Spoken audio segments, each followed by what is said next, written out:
Glory to Jesus Christ. Welcome back to another episode of City of Desert as we read through the writings of the Fathers of the Desert from the Philokalia. And today we are again picking up with volume number one.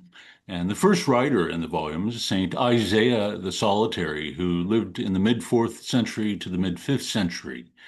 A beautiful writer, focused on guarding the intellect, that is the eye of the heart, the formation of the conscience in particular. And so these are some of the main themes that we'll see in his writings. And today we are picking up on page 23 once again with saying number 7. Isaiah the Solitary writes, "A monk should shut all the gates of his soul, that is, the senses, so that he is not lured astray. When the intellect sees that it is not dominated by anything, it prepares itself for immortality, gathering its senses together and forming them into one body." Now, Isaiah directs this towards a monk, but in reality, this is directed to all of us who have been baptized into Christ. This is the nature of our spiritual life and the spiritual battle, to guard the senses. Isaiah is telling us in this saying that we are in a constant state of receptivity through all of our senses.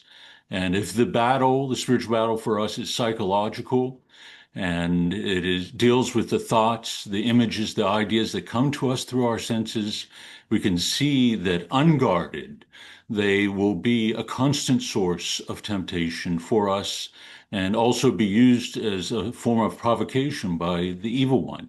And so we are to guard all the senses, simplify our life, remove ourselves from the things that are distractions, guard our imagination from the things that appear on television or the computer, and focus instead on directing our desire, the longings of our heart toward God. And so being focused on constancy in prayer, spiritual reading, the reading of the scriptures, the sacramental life, the lives of the saints and the great martyrs, filling the mind and the heart, the imagination with all those things that draw us toward God and increase our fervor for him. Desire, as we've mentioned, is a sense of lack or incompleteness.